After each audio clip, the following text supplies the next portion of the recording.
ನಿನ್ನೆ ಎತ್ತಿನೊಳೆ ವಿಚಾರದಲ್ಲಿ ಮುಖ್ಯಮಂತ್ರಿಗಳು ಬಹಳ ಸಮಗ್ರವಾಗಿ ಎಲ್ಲ ಜಿಲ್ಲಾ ಮಂತ್ರಿಗಳನ್ನ, ಅಧಿಕಾರಿಗಳನ್ನ, ಡೆಪ್ಟಿ ಕಮಿಷನರ್ಸ್ನು ಎಲ್ಲನೂ ಕರೆದು ಮೀಟಿಂಗ್ ಮಾಡಿದ್ದಾರೆ. ಪ್ರಾಜೆಕ್ಟು ಕಂಪ್ಲೀಟ್ ಆಗಿ 27 ಒಳಗಡೆ ನೀರು ಕೊಡಬೇಕು ಅನ್ನೋದು ನಮ್ಮ ಸರ್ಕಾರದ ಸಂಕಲ್ಪ. ಈ ನಿಟ್ಟಿನಲ್ಲಿ ಫಾರೆಸ್ಟ್ ಇಲಾಖೆಗೆ ಸಂಬಂಧಪಟ್ಟಂತೆ ಏನು ಸಮಸ್ಯೆ ಇದೆ, ಲ್ಯಾಂಡ್ ಅಕ್ವಿಷನ್ ಏನಿದೆ, ಆಮೇಲೆ ಬೈರಗೊಂಡು, ಲಕ್ಕೇನಹಳ್ಳಿ ಆ ವಿಚಾರದಲ್ಲಿ ಅಕ್ವಿಷನ್ ಏನು ಸಮಸ್ಯೆ ಇದೆ ಅನ್ನೋದು ಭಾಳ ದೀರ್ಘವಾಗಿ ನಾವು ಚರ್ಚೆ ಮಾಡಿದ್ದೀವಿ. ಜೊತೆಗೆ ಫೈನಾನ್ಷಿಯಲ್ ಪ್ರಾಬ್ಲಮ್ಸ್ ಕೂಡ ಮಾಡಿದ್ದೀವಿ. ಅದಕ್ಕೆ ನಾನೀಗ ಹೋಗ್ತಾ ಇದ್ದೀನಿ. ತುಮಕೂರಲ್ಲಿ ಒಂದು 10 ನಿಮಿಷ ಇದ್ದು ಎಲ್ಲ ಒಂದು 3-4 ಇಂಪಾರ್ಟೆಂಟ್ ಪಾಯಿಂಟ್ಗೆ ಹೋಗ್ತಾ ಇದ್ದೀನಿ. ಹೋಗ್ಬಿಟ್ಟು ನಾನು ಕ್ಯಾಬಿನೆಟ್ಗೆ, ನೆಕ್ಸ್ಟ್ ಕ್ಯಾಬಿನೆಟ್ಗೆ ಏನೆಲ್ಲ ಆಲ್ಟರ್ನೇಟಿವ್, ಕೆಲವೆಲ್ಲ ಮಂತ್ರಿಗಳು ಬೇರೆ ಸಜೆಷನ್ಸ್ ಮಾಡಿದ್ದಾರೆ. ಬಟ್ ಅವರೇನೇ ಮಾಡಲಿ, ಬಟ್ ಟೆಕ್ನಿಕಲ್ ಆಗಿ ಏನು ಸಜೆಷನ್ ಕೊಡ್ತಾರೆ ಅದು ಇಂಪಾರ್ಟೆಂಟು.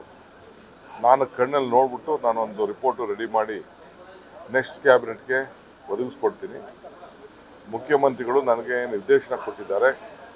ಬೇರೆ ಎಲ್ಲ ಪ್ರಾಜೆಕ್ಟು ಡಿಲೇ ಆದರೂ ಚಿಂತೆ ಇಲ್ಲ, ಈ ಪ್ರಾಜೆಕ್ಟ್ನ ಪ್ರಯಾರಿಟಿಲಿ ನಾವು ಮುಗಿಸ್ಬೇಕು ಅಂದರೂ ನಮಗೆ ನಿರ್ದೇಶನವನ್ನು ಕೊಟ್ಟಿದ್ದಾರೆ. ಎಲ್ಲ ಅಧಿಕಾರಿಗಳು ಕೊಟ್ಟಿದ್ದಾರೆ, ನನಗೂ ಕೊಟ್ಟಿದ್ದಾರೆ. ಸೊ ಈಗ ನಾನು ಬೆಳಗ್ಗೆಯಿಂದ ಸಾಯಂಕಾಲದವರೆಗೂ ಕೂಡ ಕೆಲವು ಇಂಪಾರ್ಟೆಂಟ್ 3-4 ಮೇಜರ್ ಪಾಯಿಂಟ್ಗಳಿಗೆ ನಾನು ವಿಸಿಟ್ ಮಾಡ್ತಾ ಇದ್ದೀನಿ. ಸರ್, ನಿನ್ನೆ BR ಪಾಟೀಲ್ ಅವರು ಒಂದು ಆರೋಪ ಮಾಡಿದ್ರು, ಅದು ನಿಜ ಅಂತ ಇವತ್ತು ಪುನರುಚ್ಚರಣೆ ಮಾಡಿದ್ದಾರೆ ಸರ್. ಐ ಥಿಂಕ್ ನಾನು ಯಾವ ಕಾರಣಕ್ಕೂ ಒಪ್ಪುದಿಲ್ಲ. ಅವರು ಮಾತಾಡೋದು ಏನು ಮಾತಾಡಿದ್ದಾರೋ ಅನ್ನೋದು ನನಗಿನ್ನೂ ಅರ್ಥ ಆಗಿಲ್ಲ. ಚೀಫ್ ಮಿನಿಸ್ಟ್ರು ಗಮನಕ್ಕೆ ಅದಾಗಲೇ ಬಂದಿದೆ. ಚೀಫ್ ಮಿನಿಸ್ಟರ್ ಅದಕ್ಕೆ ಏನು ಬೇಕು ಕ್ರಮ ತೆಗೆದು ಮಾಡ್ತೀವಿ. ಟ್ರಾನ್ಸ್ಪರೆಂಟಾಗಿ ನಡೆಯುವಂಥ ಸಂದರ್ಭದಲ್ಲಿ ಒಬ್ಬ ಫಲಾನುಭವಿ ಎಲ್ಲಿ ಯಾರು ದುಡ್ಡು ಕೊಡೋಕ್ಕೆ ಸಾಧ್ಯ? ಡಿಸಿಷನ್ ಯಾರು ತಗೊಳ್ಳೋರು? ಪಂಚಾಯತಿಯವ್ರು ತಗೊಳ್ತಾರೆ, ಲೋಕಲ್ ಬಾಡೀಸ್ ಅವ್ರು ತಗೊಳ್ತಾರೆ. ಯಾವ ಸರ್ಕಾರದ ಮಂತ್ರಿ ಹತ್ತಕ್ಕೆ ಈ 1.5 ಲಕ್ಷ ಕೊಡುವಂಥ ಇದಕ್ಕೆ ಹಣಕ್ಕೆ ಎಲ್ಲಾಗ್ತದೆ?